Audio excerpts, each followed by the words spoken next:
Sembah tadi. Sehingga seharusnya segala kebijakan terhadap bangsa dan negara ini harusnya mestinya ada terkoneksi dengan kebesaran dan keagungan Tuhan itu sendiri. Persoalannya, persoalannya mereka menyembah kepada siapa? Kapitalis, materialistik, duniawi. Gak usah panjang-panjang, duit, mamon, dan itu adalah lawannya Tuhan. Karena iblis itu perlu media, dan medianya adalah mamon, uang. Ya, soal liberalisme itu cuman isme-ismenya, Pak.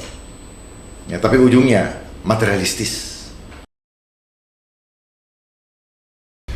Assalamualaikum warahmatullahi wabarakatuh. Salam damai sejahtera buat kita semua.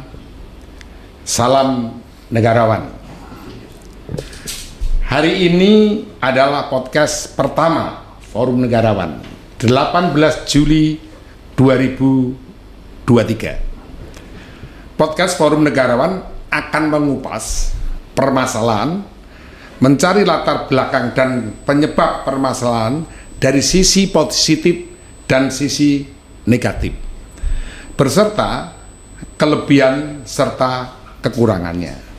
Juga mencari solusi bersama untuk pemimpin serta rakyat. Di podcast ini, tuan rumah dapat bertanya kepada tamu, dan tamu juga dapat bertanya kepada tuan rumah. Diharapkan para sahabat negarawan dapat mencari jalan keluar permasalahannya dengan berbagai solusi dan jawaban. Tamu kita hari ini adalah Komjen Polisi Dharma Pong Rekun. Selamat siang Bapak. Selamat siang Pak Eko.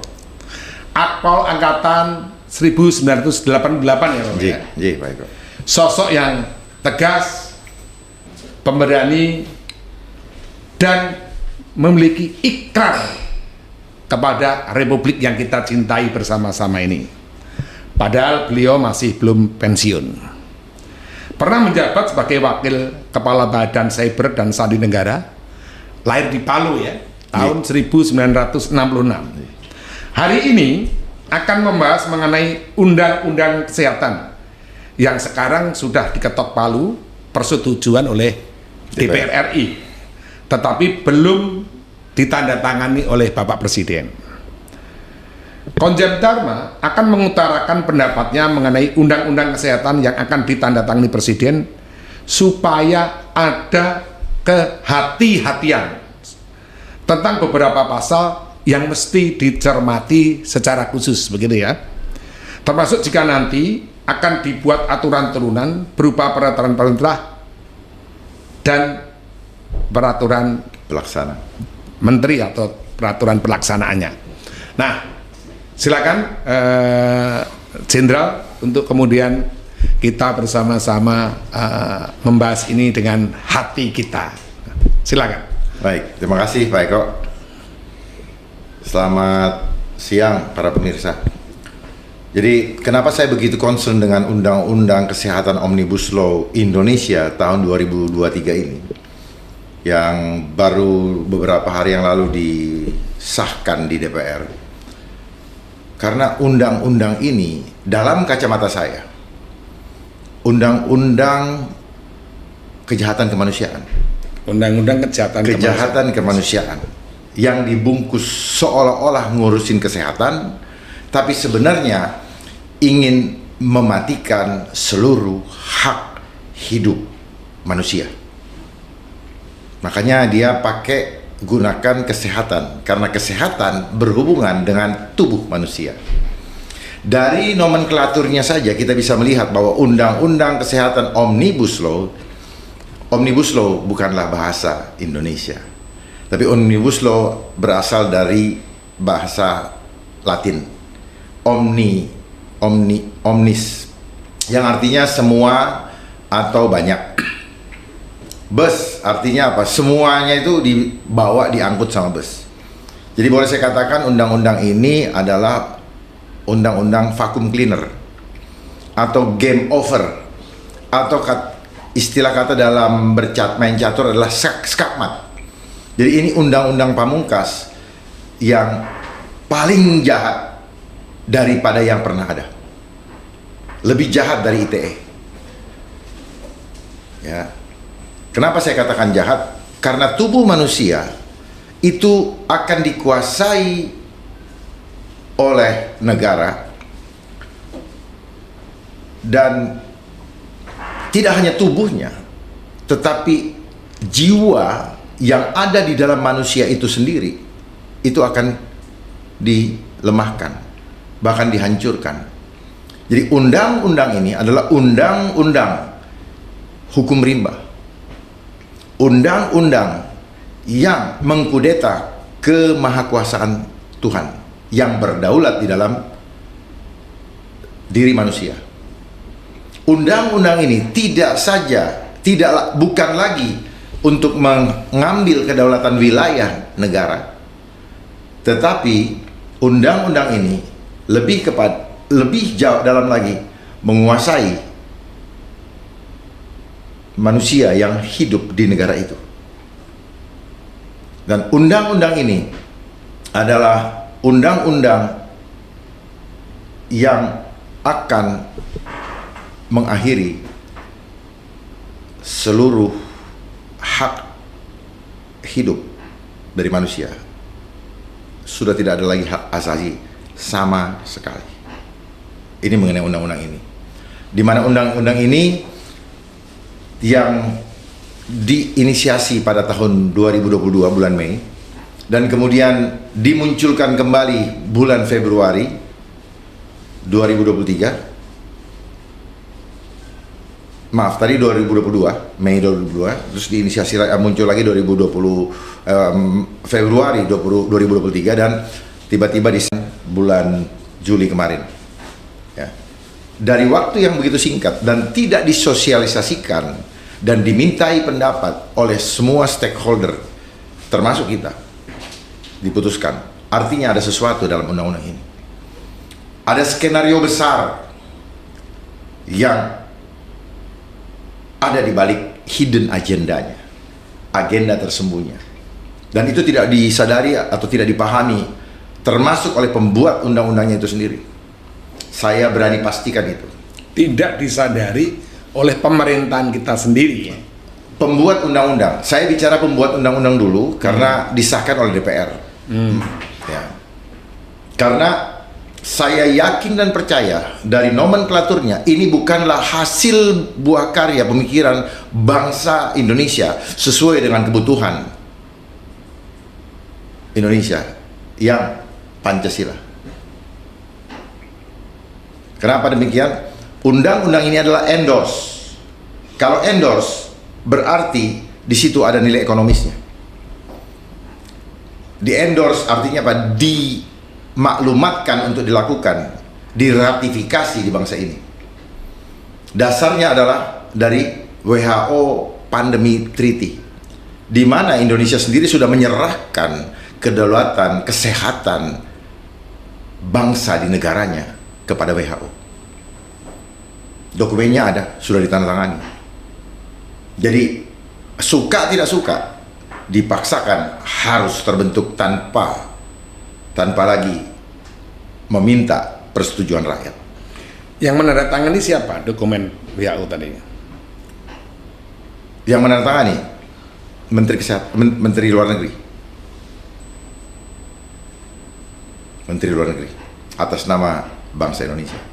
Di Atas Davos. nama Presiden Republik Indonesia atau? Ya, kalau sudah Menteri Luar Negeri mewakili negara ya pasti atas nama Presiden lah, karena dia akan bergerak atas nama Presiden, gitu.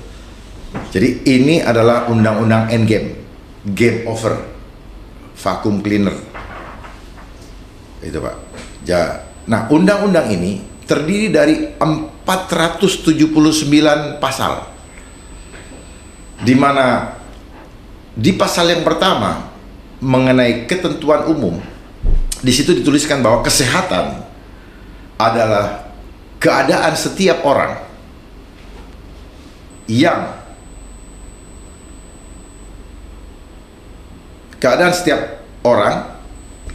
baik fisik, mental, maupun fisik, mental, spiritual maupun sosial yang memungkinkan untuk dimungkinkan untuk hidup produktif, ya, secara hidup produktif, sosial dan ekonomis, ya. secara sosial dan ekonomi. Ya. Ya, saya coba betul-betul pahami ini. Jadi kesehatan yang dulu dianulir, tidak hanya lagi dia hanya urusin tubuh, tapi mulai masuk ke jiwa. Dia blend antara ilmu psikologi dan ilmu kedokteran medis, ilmu tubuh, ilmu fisik, dan ilmu psikiater digabung jadi satu. Dan satu lagi, spiritual. Spiritual, sementara undang-undang ini justru mengkhianati nilai-nilai spiritual. Beberapa klausul saya baca sesuai dengan norma agama, tetapi fakta yang akan dilakukan adalah bertentangan dengan norma agama. Saya bisa buka pasal 42 mengenai aborsi. Aborsi dilarang kecuali bla bla bla bla, termasuk yang korban perkosaan. Secara norma agama, apapun namanya, aborsi itu dilarang oleh agama. Ya tentunya karena dilarang oleh Tuhan. Karena itu artinya pembunuhan. Jadi bisa dibayangkan seperti apa bentuk daripada undang-undang ini. Belum lagi penguasaan kepada manusia sejak dia dalam kandungan. Negara mengawasi perkembangannya dengan berbagai macam programnya, termasuk imunisasi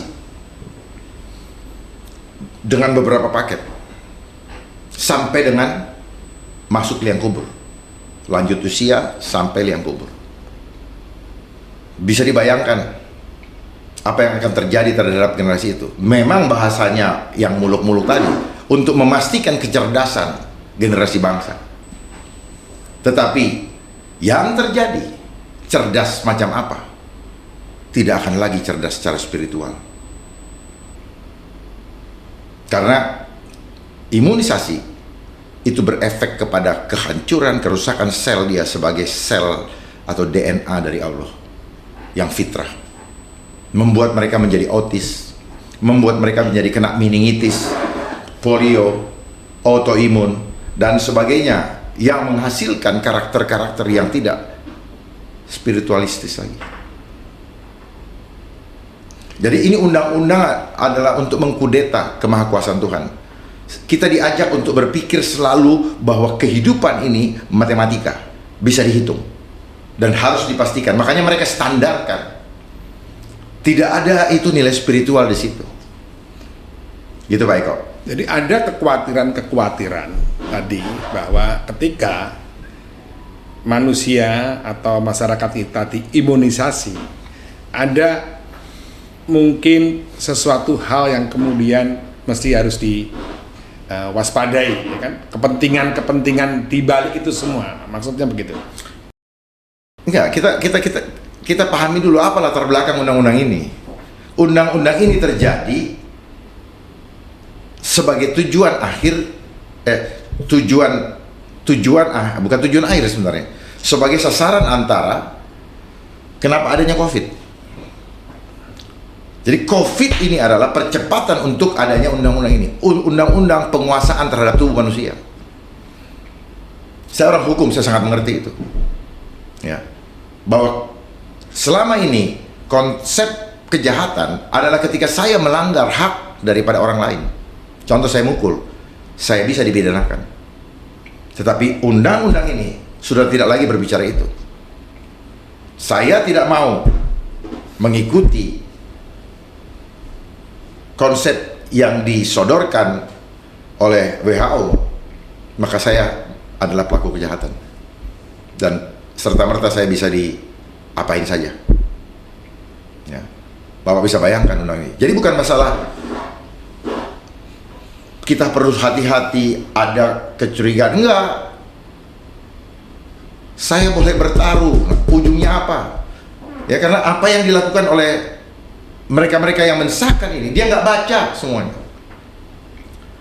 Karena redaksinya sudah disiapkan dari yang mengendorse, Pak. Ya. Contoh Bapak mengendorse ke saya, Bapak udah siapkan, tinggal saya rubah sesuai dengan kebutuhan dan keadaan di tempat saya berada. Diterjemahkan dalam bahasa Indonesia sesuai dengan nomenklatur yang ada di Indonesia. Bahkan di undang-undang ini pun tidak semua dia bisa terjemahkan dalam nomenklatur Indonesia, makanya di situ masih ada bahasa asingnya. Ya. Manusia seperti buah, oh harus ada surat karantina. Manusia seperti barang, manusia seperti mau pergi ke luar negeri harus punya SIM internasional. Itu harus ada namanya sertifikat vaksin internasional. Ribet, Pak. Ya. Saya sangat ingin berdiskusi dengan beliau-beliau, termasuk Menteri Kesehatan. Jangan cuma mengesahkan aja. Ya. Karena ini adalah undang-undang kejahatan kemanusiaan. Beliau pernah mengatakan, saya dengar, bahwa kita boleh berpendapat berbeda. Ya, boleh berbeda. Tapi patokannya satu, kebenaran firman Allah atau tidak. Kalau pendapat berbeda berdasarkan selera dan kepentingan, maka itu tidak benar. Undang-undang ini tidak saja menguntungkan bagi farmasi besar dunia yang dikendalikan oleh 7 perusahaan besar. Farmasi besar dunia yang Ya, dikendalikan oleh 7 perusahaan besar. perusahaan besar. Ini menguntungkan. Memang turunannya di negara kita banyak yang menikmati. Makanya kemarin selesai diketok Palu, ada 6 taipan rumah sakit berpesta pora. Gitu ya? Ya. Ya. Artinya secara ekonomi buat mereka menguntungkan. Tapi objek dari mana mereka untung adalah rakyat. Jadi rakyat itu menjadi istilahnya objek penderita. Objek penderita. Ini yang jenderal khawatirkan. Saya bukan khawatirkan, saya pastikan ini akan dilakukan. Kalau kita bicara khawatir lagi, seolah-olah ini akan dilakukan. Lihat buktinya nanti. Mereka mengatakan bahwa harus mengikuti norma agama, harus memperhatikan faktor spiritual, tetapi mereka menggunakan metode empirik. Spiritual dengan empirik itu dua hal yang bertolak belakang. Empirik itu data yang terlihat mata. Kalau spiritual itu sesuatu yang menghadirkan Bapak dari yang tidak kelihatan, dan itu tidak bisa dihitung dengan matematika. Konsep kesehatan yang ada adalah mereka menggunakan konsep apa? Metode promotif, preventif, kuratif, rehabilitatif, dan palitatif. Palitatif itu. Jadi saya pastikan ini namanya palitatif. Palitatif atau palitatif itu. Ya, biar ini. Ini penting sekali karena metode ini perawatan paliatif, betul. Ya, paliatif itu seperti gini, Pak. Mereka pasien yang sudah tidak bisa ditolong secara medis akan di treatment, diperlakukan supaya mereka tidak tertekan menjelang kematian, supaya mereka nyaman menghadapi kematian. Ngeri nggak tuh? Itu paliatif, Pak. Bapak bisa mengerti seperti apa. Kalau zaman dulu gitu ada orang dipasung gitu, Pak ya. Jadi medis tidak bisa ini. Diisolir dia ya, dijauhkan. Ya, alasannya demi kebaikan. Ya, bukan, ada treatment, Pak. Bisa saja disuntik bego. Sehingga dia tidak lagi merasa sakit. Bagaimana kalau orang tua Bapak digituin? Atau Bapak suatu saat gitu? Atau mereka pembuat undang-undang nanti mereka yang buat itu kena seperti itu. Ini luar biasa, Pak. Karena kesehatan bukan tubuh lagi, Pak. Dulu dia bagi antara spirit, jiwa dan tubuh, dia bagi 3 ilmunya. Ilmu tubuh dipegang oleh ilmu biologi, jiwa dipegang oleh psikologi dan psikiater, tapi ilmu spiritual itu urusan masing-masing. Karena semuanya jadi duit kan itu Pak, ilmu-ilmu itu. Apa yang terjadi? Jualan obat. Dan saya mau sampaikan di sini bahwa penyakit-penyakit yang diderita oleh kita semua berasal dari apa? Kimia sintetis. Yang mengakibat begitu banyak varian-varian nama penyakit. Sehingga begitu banyak jumlah obat yang bisa dikonsumsi atau harus ditebus dengan uang. Ini konsep industri, Pak. Jadi bukan masalah kesehatan. Tetapi lebih besarnya lagi, ini adalah politik global. Menuju kepada apa? One world government. One world government. Yang mengendalikan dunia dengan sistem digital. Gitu. Di mana nanti mereka punya 17 agenda. Ya. 17 agenda yang mereka sebut dengan Sustainable Development Goals sampai 2030. Di mana anak-anak akan dikuasai oleh negara. Itu udah agendanya. Jadi ini cuman proses kejahatan yang dilegalkan lewat konstitusi. Ya, untuk apa? Untuk memuluskan terwujudnya agenda mereka. Misalnya, Bapak tidak divaksin, Bapak dianggap sebagai ancaman bagi mereka yang divaksin. Lalu Bapak diisolasi, anak Bapak diambil sama negara. Nanti tunggu kejadian, baru menyesal. Karena konsepnya mereka adalah konsep empirik. Suruh adu data dulu, penyesalan di belakang. Saya cuma himbau semuanya, jangan menyesal di belakang hari. Karena baik saya, baik kita semua, bahkan pembuat undang-undang, mohon maaf, satu saat pesta akan berakhir, bapak-bapak akan pensiun, dan undang-undang itu akan mengena kepada bapak dan keluarga juga. Jadi jangan mentang-mentang sekarang sedang berkuasa, kemudian ya menista rakyatnya. Kalau kita sayang, sungguh-sungguh kita Pancasilais dan sayang kepada rakyat, maka hentikan hal-hal kejahatan ini yang dibungkus legalitasnya dengan konstitusi.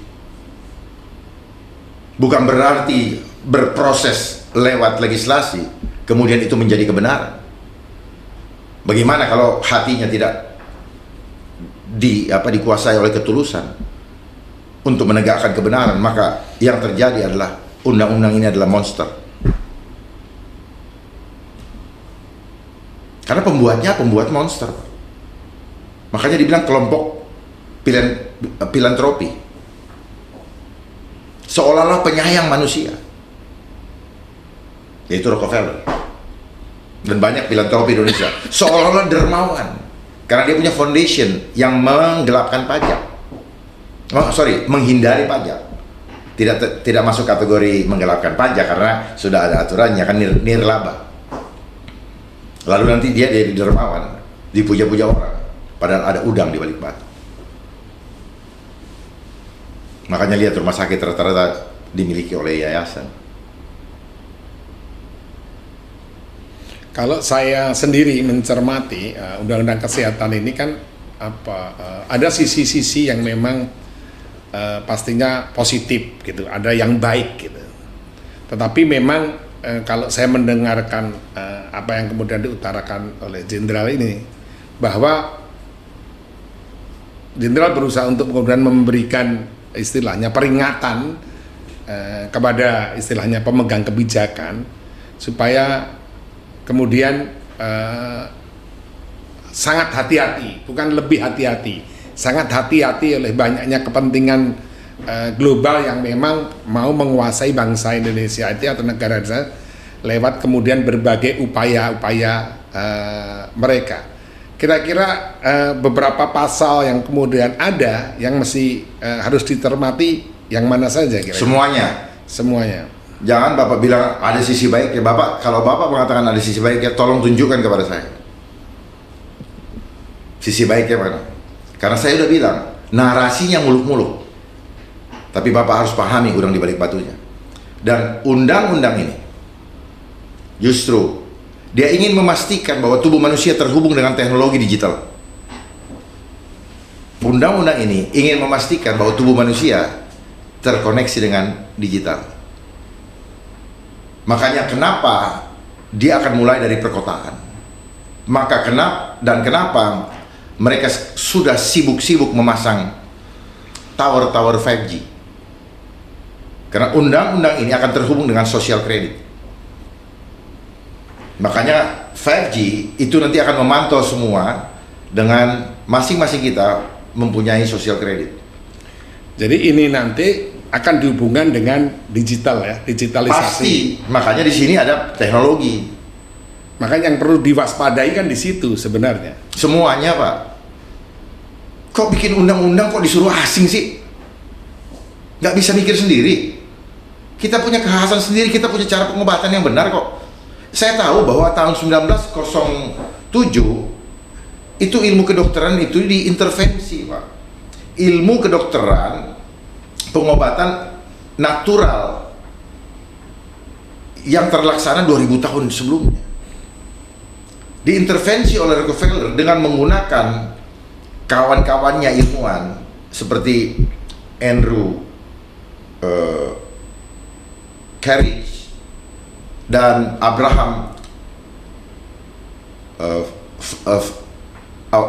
Abraham Flexton untuk mempelajari seperti apa sih ilmu kedokteran natural tersebut.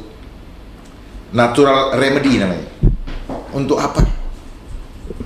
Untuk apa? Nah, lalu mereka intervensi supaya apa? Supaya si Rockefeller bisa jualan obat.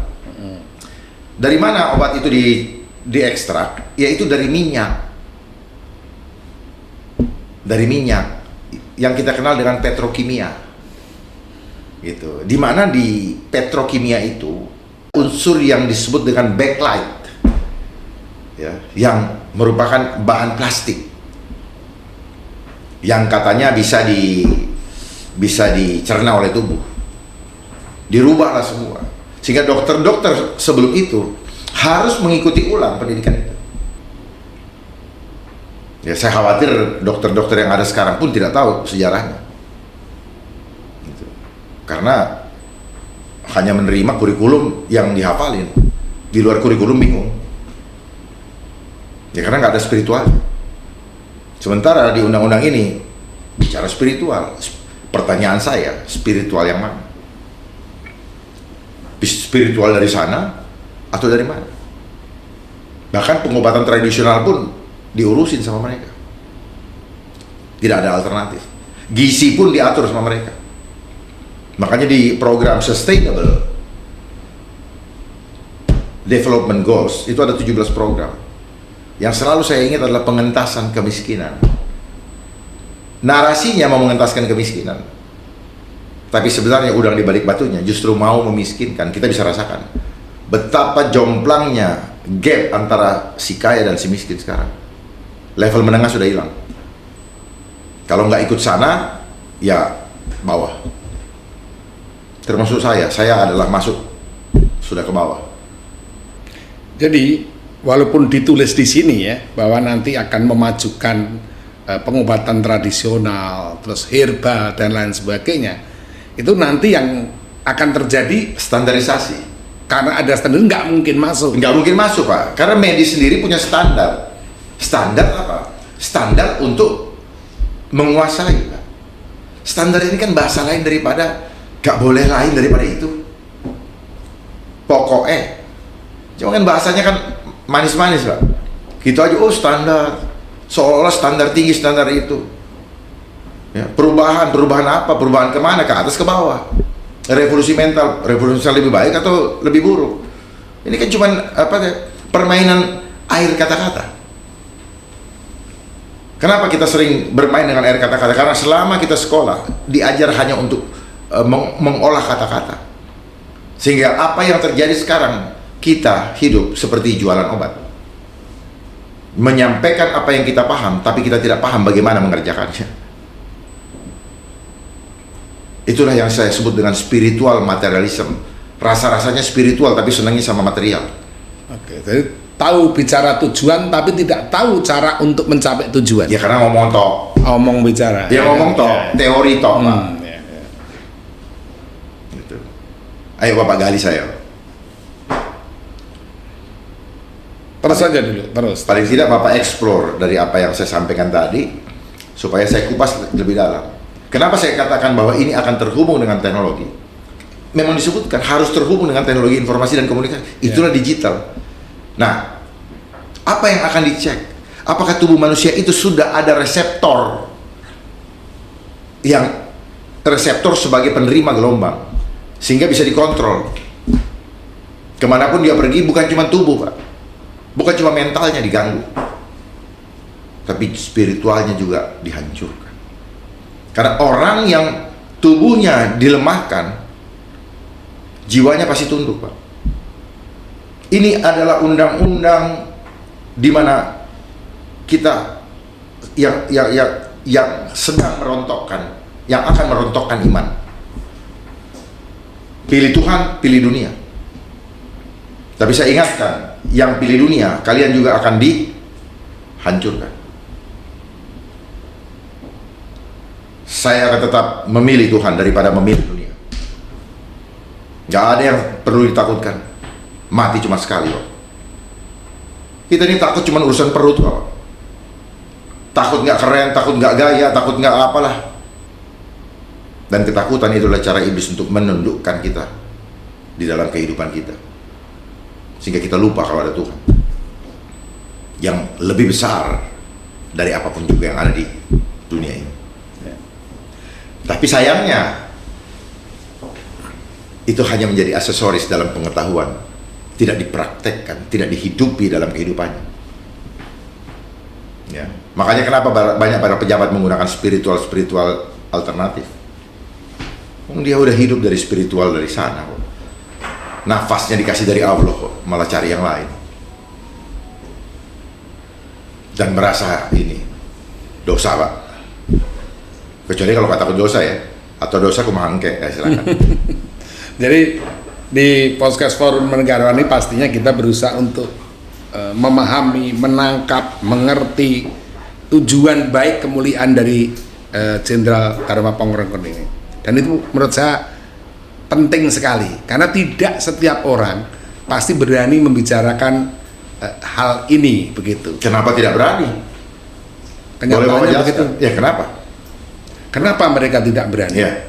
Jadi kalau saya melihat kemampuan yang lebih dari Bapak di dalam mencerna kata, ini menurut saya sudah lebih tinggi lagi dari umumnya yang sekarang ini ada.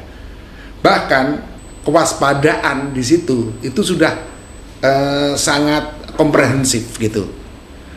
Kedua, bahwa tadi selama ini kadang orang terjebak dengan istilahnya tadi tulisan-tulisan yang baik gitu, disuguhkan di situ, tetapi ada sesuatu hal yang kemudian dipersiapkan, dan ketika ini semua dipersiapkan dengan bahasa standarisasi, digitalisasi, dan segala teknologi di situ, tadi otomatis akan kemudian membuat standarisasi. Sedangkan mimpi sebagian orang pastinya harapan tentang undang-undang kesehatan yang baru ini adalah mimpi yang majunya kembali istilahnya pengobatan herbal Nusantara, berkembangnya kembali tentang istilahnya karya-karya besar, penemuan-penemuan di bidang kesehatan di Indonesia ini. Berkarya lagi berbagai macam pemikiran-pemikiran tradisional yang sebenarnya dalam hal pengobatan khususnya. Mimpinya siapa, Pak? Itu mimpi kita, mimpi masyarakat. Tapi dengan ada undang-undang ini nggak ada, Pak. Orang namanya Omnibus Law kok. Coba cari tahu siapa yang ngasih nama Omnibus Law itu, dan harus Omnibus Law. Bahkan semua undang-undang sekarang Omnibus Law, termasuk RUU KUHP. Itu sebenarnya Omnibus Law juga dasarnya. Omnibus Law ini menyatukan seluruh hukum, peraturan dari berbagai disiplin ilmu di bawah satu payung hukum. Itu kenapa disebut Omnibus Law. undang-undang undang-undang sapu jagat. Sebenarnya kalau mereka tidak malu-malu bilang aja nih hukum rimba. Suka-sukaku itu. Ini skakmat, Pak. Ini hukum terakhir, Pak. Ya. Yang merangkai menghubungkan semua. Kenapa? Objek hukumnya adalah kita. Kita objek hukum, Pak. Objek hukum bukan ketika kita melakukan pelanggaran hukum di luar tubuh kita, tapi sampai ke dalam tubuh kita, mereka kuasai. Dan Bapak nggak punya hak hidup lagi. Catat ini, Pak, mengkudeta, undang-undangnya mengkudeta kemahakuasaan Tuhan. Apa sanksi dari Tuhan? Apa azabnya nanti? Tuhan sendiri yang akan menyelesaikan mereka-mereka yang secara implisit dengan narasi-narasi yang muluk ingin menghancurkan kemahakuasaan Tuhan. Dia tidak berani menulis seperti itu, tapi saya tahu dengan pasti itu. Sama seperti saya berikan makan yang nikmat kepada Bapak, tapi saya sudah kasih racun. Saya bikin sesuatu yang menarik kepada Bapak.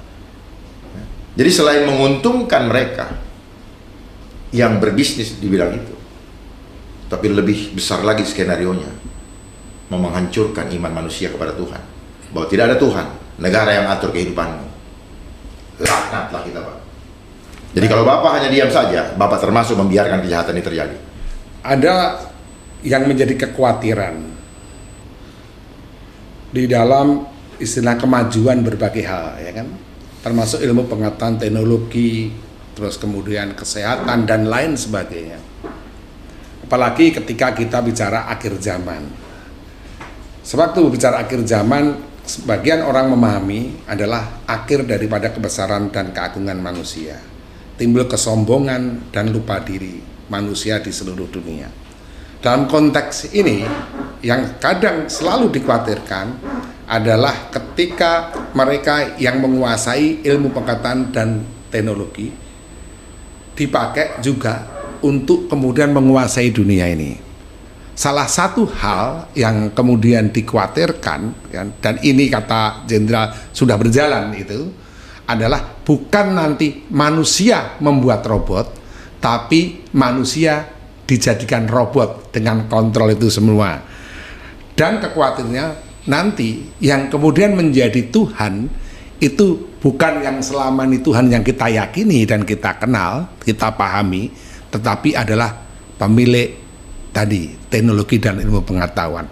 Nah, ini masuknya salah satu yang unsur yang paling kuat sekarang melalui kesehatan. Ini gimana ini menurut pemahaman Jenderal? Apa yang Bapak sampaikan tadi, kekhawatiran lah apa semua, sebenarnya itu mereka juga yang bagikan kekhawatiran itu kepada kita. Lewat sistem pendidikan, Pak. Kita diciptakan menjadi pekerja. Pekerja itu tidak berkuasa terhadap dirinya sendiri. Pekerja itu tidak berkuasa terhadap dirinya sendiri. Yang berkuasa kepada dirinya adalah yang menggaji.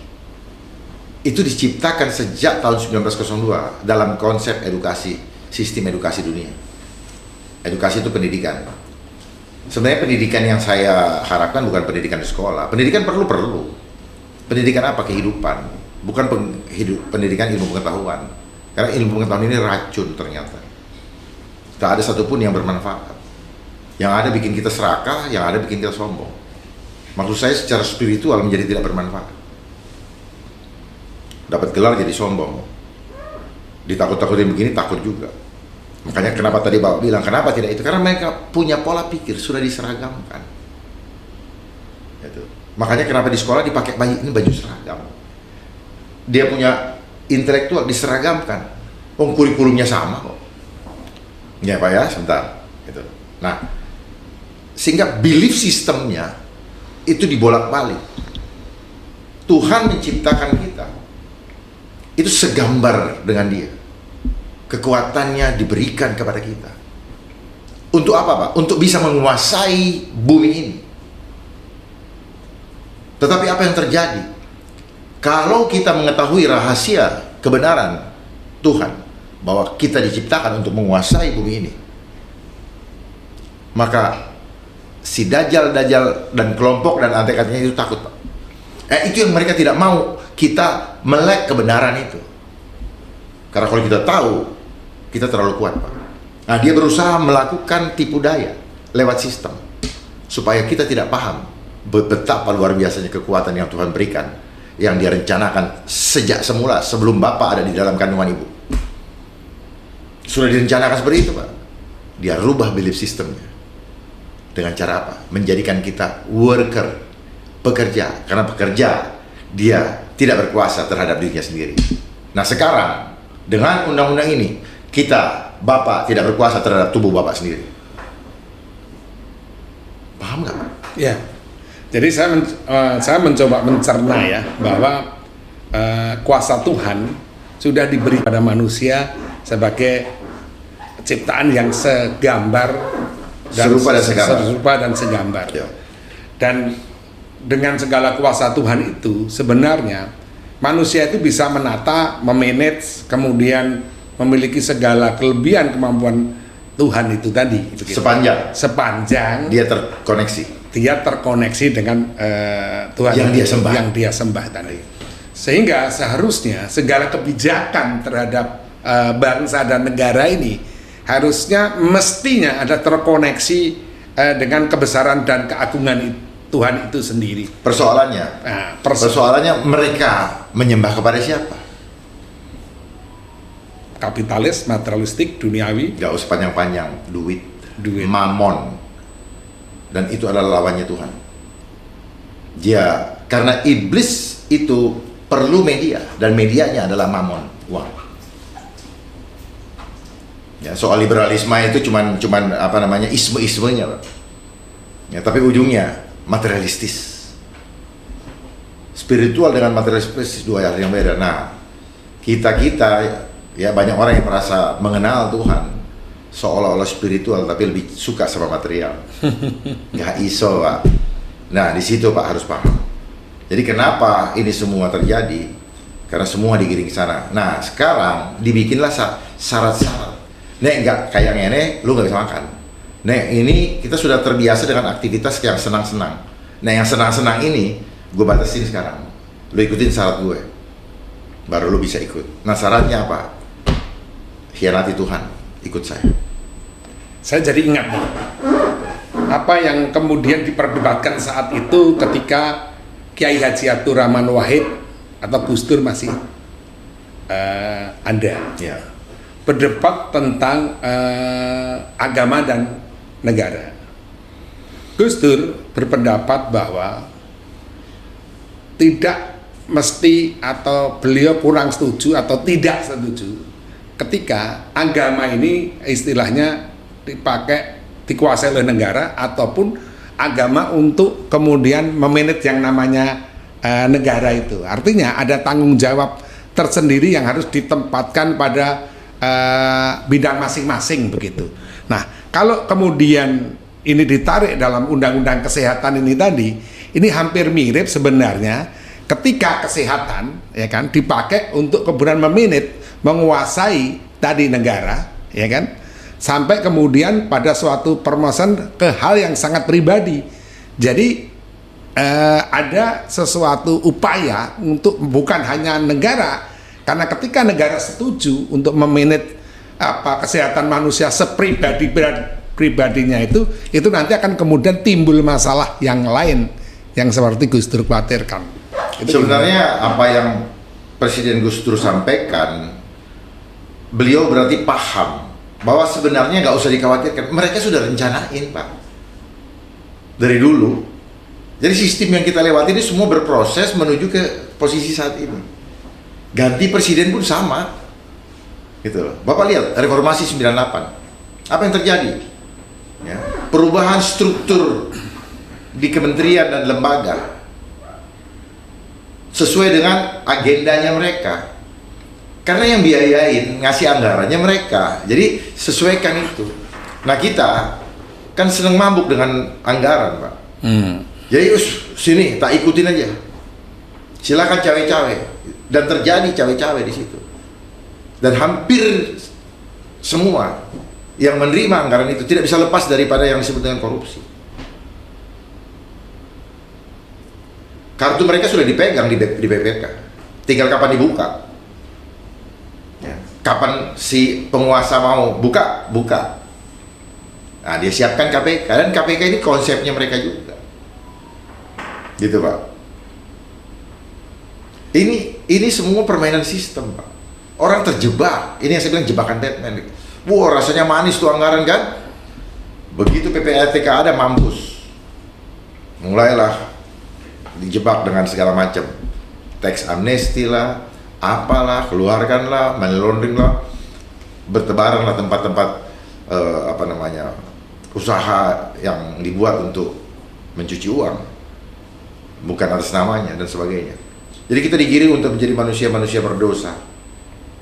Jadi ini pun sama, ini lebih parah lagi. Kalau yang dulu kita digiring untuk berdosa, tapi kita masih bisa memilih untuk tidak mau ikut atau ikut. Kalau ini tidak ada alasan, Pak, untuk memilih atau tidak. Saya baca juga ada denda-denda, itu maksudnya apa kira-kira? Ya denda, Pak. Sampai ratusan juta. Udahlah, miskin rakyatnya, yang mau didenda siapa? Ya pasti badan, Pak. Ya. Kurungan, pidana, dan atau denda dengan kategori-kategori. Ya. Kategori-kategori. Yang di dalam hukum pidana, di dalam undang-undang pidana sudah ada disebutkan itu. Kategori 1, 2, 3, 4, 5, 6, sampai 8. Pertama 1 juta. Paling tinggi berapa? 50 M. Kategori 5, 500 juta. Kategori berikutnya 2 M. 10 M. 5 M. 10 M. Baru 500 M. 50 M. Mampus nggak, Pak? Udah tabungan kagak punya. Gitu. Jadi kita disudutkan kita disudutkan untuk tidak bisa memilih. Pilihannya cuma satu, takut Tuhan apa tidak. Ini saya ingatkan kepada kita semua yang mendengarkan apa yang saya sampaikan. Saya menghimbau, cepat sadar sebelum kita dipanggil Tuhan. Karena ini adalah zaman akhir. Saya pastikan ini zaman akhir. Makanya manusia sudah menjadi begitu cinta akan uang, mementingkan dirinya sendiri dan kelompoknya, sampai akhirnya dirinya sendiri dan kelompoknya akan mampus juga, akan mati juga oleh keserakahannya. Karena azab Tuhan tidak akan pernah selesai. Saya pastikan, siapapun yang ada di negeri ini, termasuk kepada Bapak Menteri Kesehatan, saya Dharma Pengrekun mengajak Bapak untuk diskusi terbuka. Siapapun, saya ingin cinta, kata Bapak cintakan bangsa. Jangan perlakukan bangsa seperti ini. Kasihan, Pak, generasi muda. Kasihan bangsa ini. Bangsa ini tinggal nama. Ya. Ibarat kalau di dunia usaha itu ada franchise. Franchise? Ya, undang-undang ini undang-undang franchise. Oh. Karena konsepnya industri. Ya. Ya. Benar ini, franchise. Franchise. Segala sesuatu yang bukan dari bangsa di sini pasti itu Ternyata Astagatra juga itu bukan konsep Indonesia, Pak. Cuma dia menggunakan nomenklatur bahasa Sanskerta. Tapi sebenarnya itulah konsep intelijen. Kita suruh bocorin kekuatan negara kita, kita suruh bocorin berapa kapasitas sumber daya alam kita dipakai untuk mereka. Sekarang kita lihat anjur semua tuh hutan-hutan. Saya tertarik tadi kata franchise tadi. Berarti artinya ketika itu dilaksanakan, berarti kita harus setoran dong sama mereka, dan mereka menjual produk mereka untuk kita, dan hanya boleh kita ini menjual produk mereka saja. Kalau kita end user ya, nggak tahu berapa deal-dealannya. Ini kan kalau nggak ada deal-dealan nggak jadi barang ini. Ya. Mana mau di teken kalau nggak ada deal-dealan. Ya, dealnya apa? Ya, jujur, spiritual mau menjawab. Karena di sini juga undang-undang ini ada kata-kata spiritual. Ya. Saya biar pakai bahasa spiritual. Siap, monggo. Ada bahasa bumi berbunyi begini. Miralahana muhalahana taratu. Tima jana taratatu taha karana jana tatu. Kepada yang terhormat para pemimpin bangsa dan negara ini. Engkau lihatlah sebenarnya apa yang menjadi isi daripada hati dan nuranimu. Apakah kemudian engkau merelakan jiwa darah daripada bangsa dan negara ini, termasuk jiwa darah daripada bangsa anak turunmu, jikalau nanti engkau kemudian membuat suatu kebijakan yang kemudian akan menghancurkan diri kita bersama-sama sebagai satu bangsa. Nah, ini tadi bahasa bumi dan mengalir, istilahnya begitu saja. Dari bahasa bumi tadi isinya kemudian bisa dipahami bahwa kita mencoba untuk mengetok hati para pemimpin bangsa, para pemimpin negara, para pejabat ini supaya mengedepankan hati nuraninya di dalam kemudian membuat kebijakan. Kalau sampai mereka tahu, ya kan, sadar dan paham bahwa kebijakan ini bisa berakibat kemudian menjadikan, dalam bahasa mohon maaf kasar itu, cures. Cures itu adalah kehancuran yang kemudian benar-benar dihancurkan, dihabisi. Dan itu nanti yang akan menjadi korban adalah bangsa kita semua. Dan seperti Jenderal Dharma tadi katakan, termasuk juga anak turunmu, begitu. Ini isinya, nilai bahasa buminya isinya seperti itu. Nah, terus kira-kira sebenarnya kenapa belum punya keberanian ya para pemimpin negara kita ini untuk kemudian menanggulangi ini? Mereka tersandera apa? Tersandera apa? Tersandera. Terbelenggu. Ya, tersandera oleh keinginan hawa nafsunya. Oh, jadi ya, sebenarnya mereka tersandera keinginannya sendiri. Iya, karena ketika seorang menjabat kan itu ada deal-dealannya. Bisa nggak ini? Sehingga, nah itulah kalau kita mengagungkan materialistis, maka kita akan begitu takut untuk menyampaikan kebenaran, Pak. Karena ancaman daripada sistem ini adalah kenyamananmu saya ambil. Orang paling takut keluar dari comfort zone. Karena dia punya pemahaman ingin membangun kerajaan di dunia. Makanya mereka menggunakan sustainable, berkelanjutan, seolah-olah lanjut terus. Tambocie, lanjut terus sama turunannya dan sebagainya, berkelanjutan, Pak. Hawa nafsu ini tidak pernah, keserakahan ini tidak akan pernah selesai, Pak. Dia dahaga terus, Pak, dia haus terus, Pak, kurang terus. Makanya istilah orang Padang tambocie. Jadi kalau tadi Bapak bilang kita ketuk hatinya, saya rasa sudah terlalu sering orang ketuk, Pak. Yeah. Jangankan diketuk, Pak, teriak-teriak aja tidak dibuka pintunya. Dan sekarang banyak yang rakyat juga cerita, dulu minta dipilih, begitu kita pilih, sekarang mau ngomong aja pintunya ditutup, yaitu pintu-pintu di DPR. Akhirnya mereka bengok-bengok, terus dibenturkan dengan aparat. Kasihan juga aparat tidak punya kepentingan, dia cuma kepentingan menjaga, tapi dibenturkan oleh isu, oleh persoalan yang diciptakan. Jadi kan desain, Pak.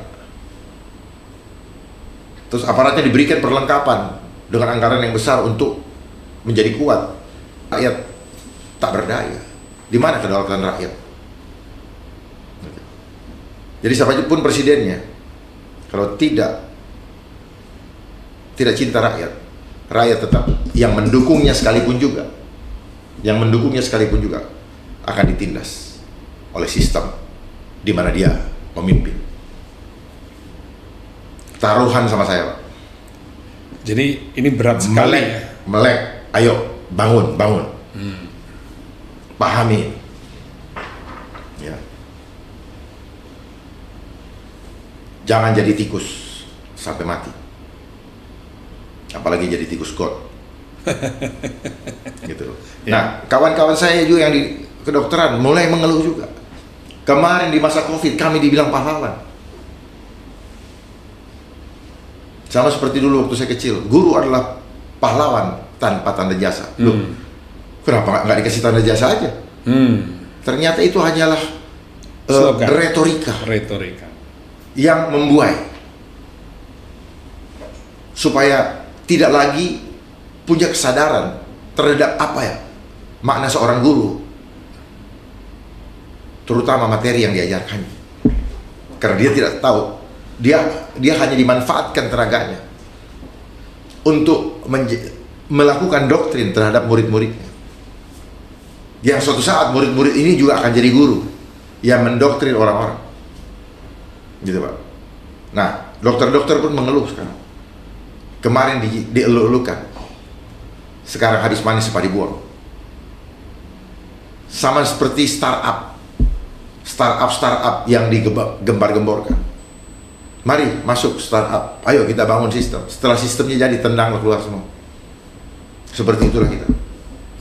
Dan saya pastikan mereka-mereka yang membuat undang-undang ini suatu saat ditendang oleh yang endorse. Saya pastikan ini terjadi karena mereka sudah tidak diperlukan lagi.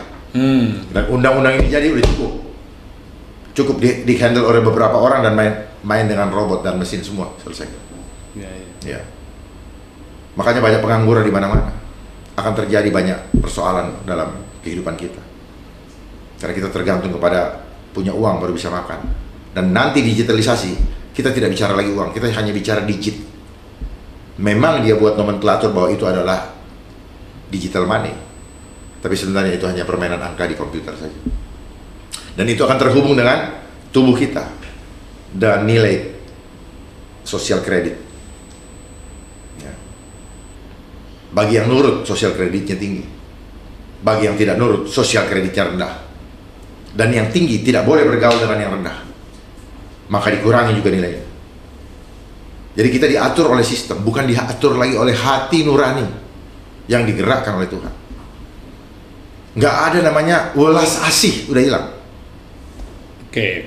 Ya, pahami ini Pak, pahami ini benar-benar nih. Benar-benar tolong disikapi Pak, dengan serius. Jangan dianggap ini cuma retorika aja. Welas asih, kasih hilang, sengaja dihilangkan. Nggak boleh lagi. Dan orang kalau sudah salah, sudah pasti salah dan tidak bisa berubah.